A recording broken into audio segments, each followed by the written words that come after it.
हरि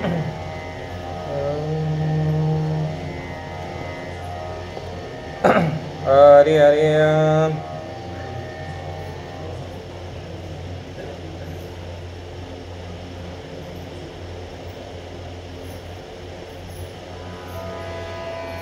हरि हरि कुंडलिक वरदारी विठ्ठल श्री ज्ञानदेव तुकाराम पंढरीनाथ भगवान की जय। राजा रामचंद्र भगवान की जय। पवनसुत हनुमान की जय। श्री संत मोतीराम महाराज की जय। हरि हरि श्री गणेशाय नमः। श्री रामचंद्राय नमः। मार्कंडेय मोद्गल्या उत्तम कात्यायन जाबाली गौतम कश्यप वामदेव परम पवित्र नामे जयांचे। ज्यांची नावं इतकी पवित्र आहे ते सगळे ऋषी आले वर का राजगृहामध्ये काय कोलाहल सुरू आहे, काहीतरी उपाय केला पाहिजे। मार्कंडे आले, जाबाली आले, नवे नवे गौतम आले, कात्यायन आले, जे सप्त ऋषी आहेत ते सगळे जण आले आणि आल्याच्या नंतर बघितलं एवढा कोलाहल काय सुरू आहे, गडबड काय सुरू आहे, आणि म्हणून पाहिलं त्यांनी काय उपाय करतात ऐकूया। ते समस्त ऋषी वेगी आले राजसभेशी प्रधान आले तयापाशी राजदेहार्षी धनार्थ।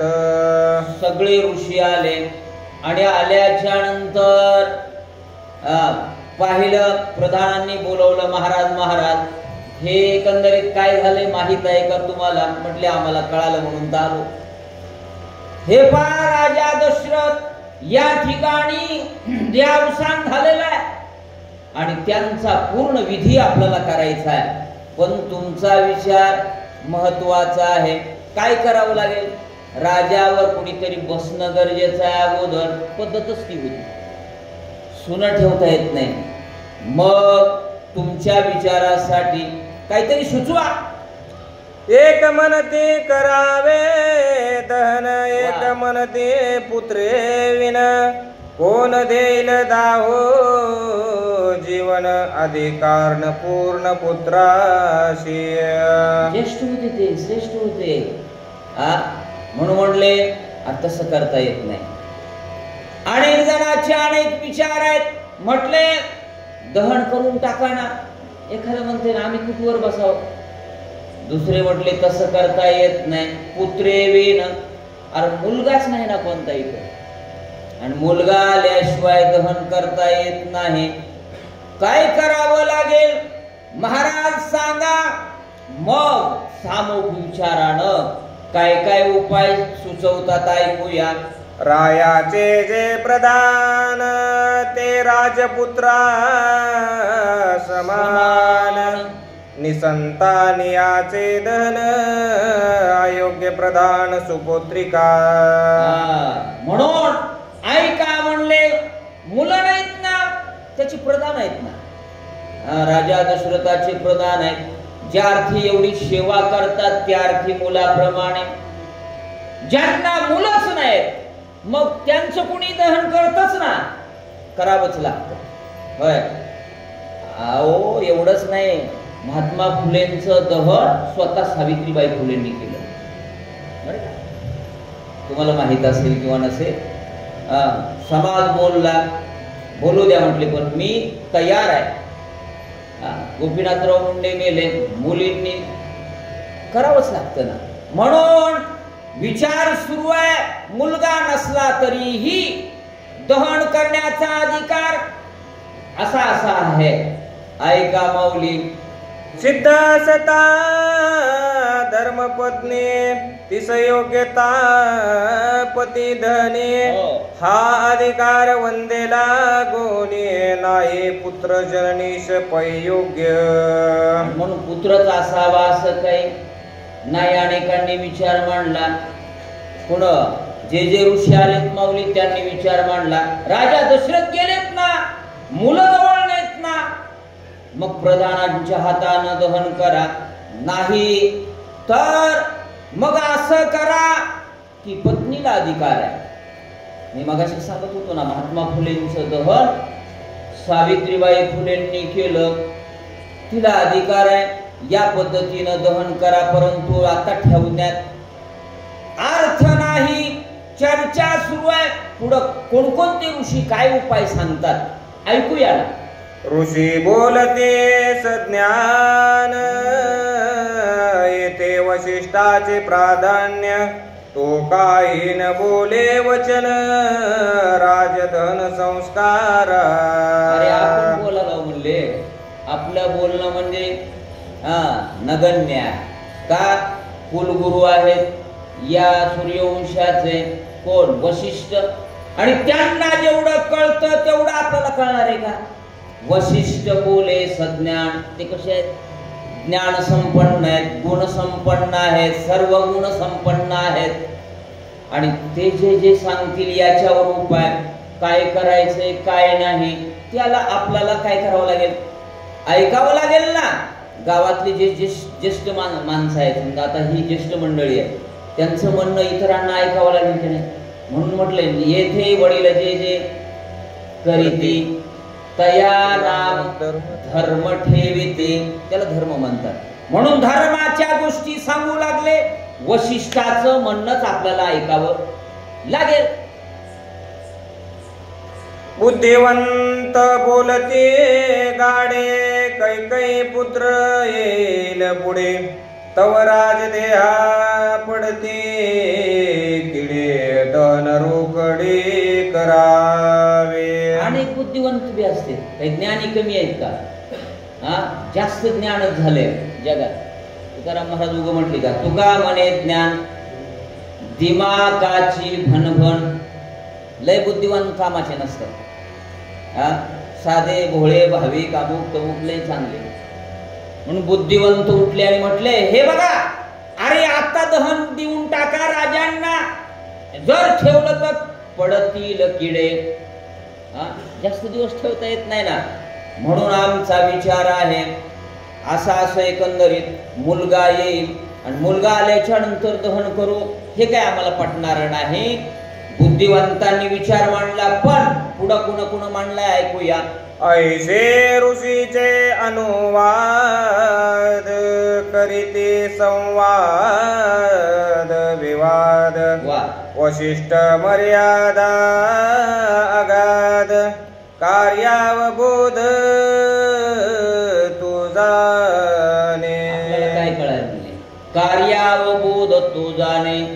हे कार्य कसं करायचंय काय नाही, दहन करायचंय का तेल दोरणामध्ये ठेवायचंय, वशिष्ठ जाणे. कारण ते ज्ञानवंत आहेत आणि ज्ञानवंत असल्यामुळे त्याच्यातल्या सगळ्या गोष्टी त्यांना बघा ना निपुण असतात. ही ज्येष्ठ माणसं उग म्हणतात का आमचे पावसाळे गेलेत रे. एवढा अनुभव घेऊन घेऊन पांडे झालेत आमचे. आपण काळे करालो हे करीत नाहीत. हे नैसर्गिक माणसं आहेत.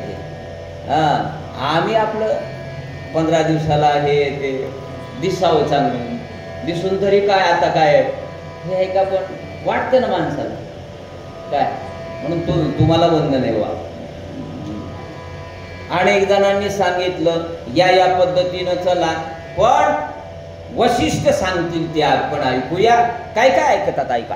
जाणे कर्म धर्म ज्ञान, जाणे वेद शास्त्र विधान, जाणे ब्रह्म समाधान, त्या समान आन नाही. तो सगळं जाणणार आहे. धर्म जाणणार आहेत, ज्ञान त्यांच्याकडे. कर्म काय काय करावे लागतात कुणाला माहित आहे? होय, वशिष्ठांना माहित आहे. वेदातल्या सगळ्या गोष्टी त्यांना माहित आहेत. सगळा विधी त्यांना माहित आहे. ज्येष्ठांना सगळा विधी माहित आहे. म्हणून ते याच्यामध्ये निपुण असल्यामुळं आपलं बोलणं काही योग्य नाही. ते ठरवतील ते आपण ऐकूया. असा विचार पुढे आला महाराजांनी. पुढे आल्याच्या नंतर काय करतात पुढे ऐकूया.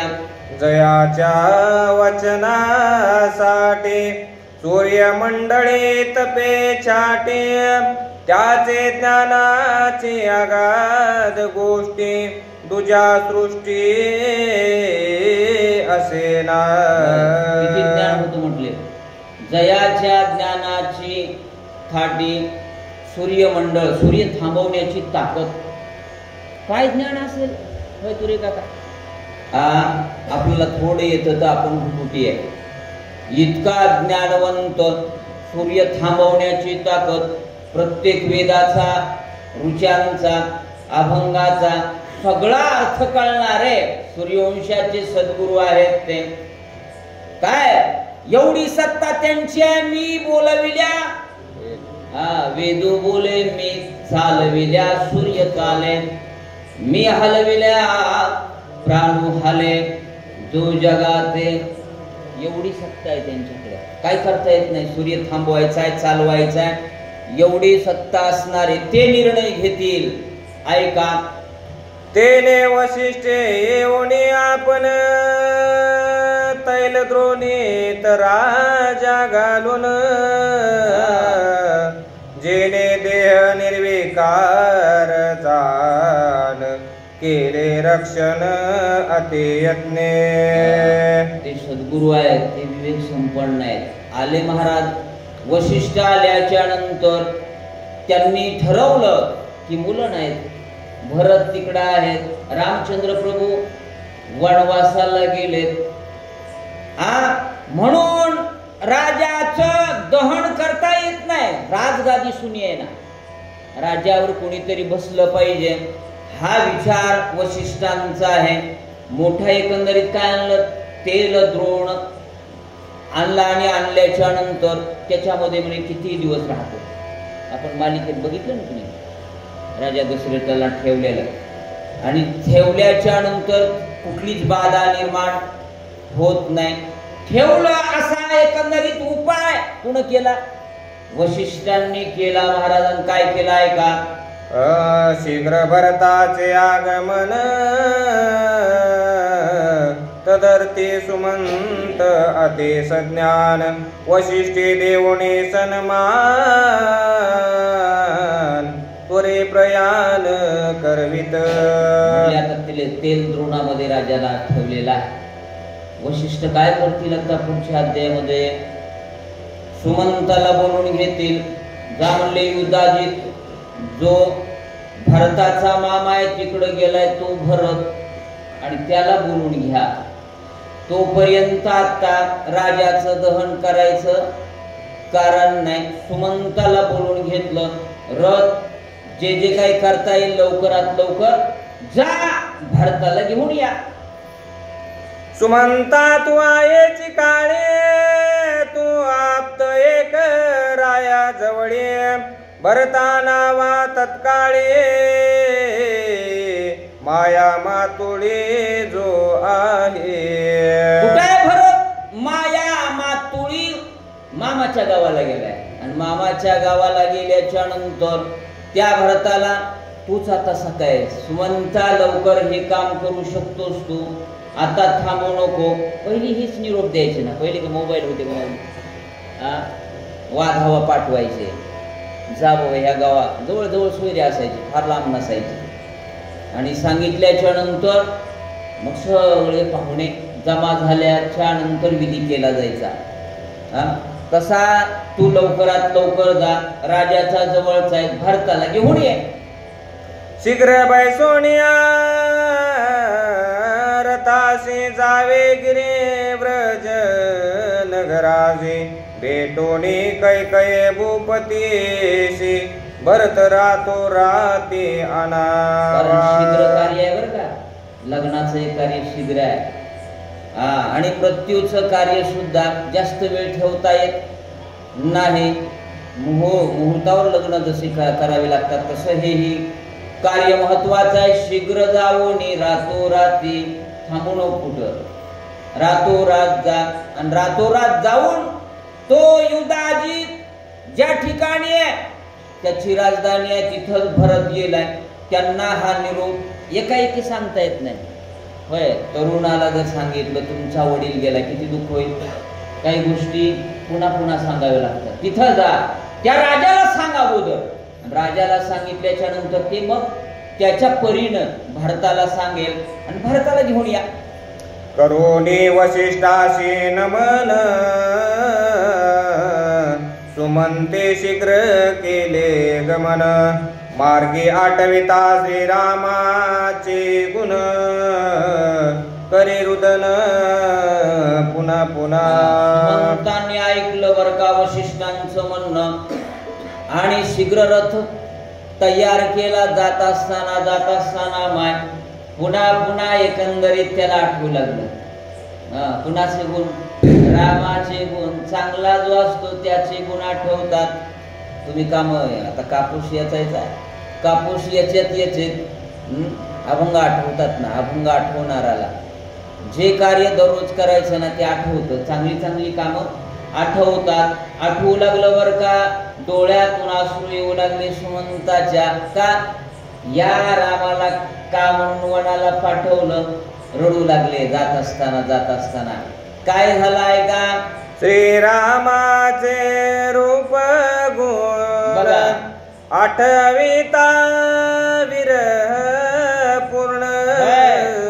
एका जनार्दना शरण पुढील निरूपण अवतार. अध्यायाला सांगता करत असताना म्हणतात आता सुमन चालले, परंतु सुमन जात असताना रथामध्ये बसले, रथ चालवायलेत आणि हे चालवत श्रीरामाचे आठविता गुण. माझा राम कसा किती ज्ञानवंत गुणवंत सेवेधारी, बापाचं वचन न मोडणारा, बापाचं एकंदरीत वचनासाठी वनाचा जाणारा, कैकईला अपशब्द न बोलणारा, सख्या आईला तर बोलेल एखादा नाही बोलेल पण सावत्राईला अपशब्द न बोलणारा माझा राम वनाला गेला. मूर्छित अवस्था येऊ लागली, रडू लागले एकंदरीत. परंतु कार्यही करायचंय आणि या ठिकाणी या अध्यायाची सांगताना म्हणत करू लागले. पुढच्या अध्यायामध्ये काय काय होतं ऐकूया. स्वस्ति श्री भावार्थ रामायणे अयोध्या कांडे एकाकारटिकायां दशरथ प्राणोत्क्रमणं नाम दशमोऽध्याय. पुंडलीक हरी विठ्ठल ज्ञानदेव तुकाराम पंढरीनाथ हरी. वाचायचं.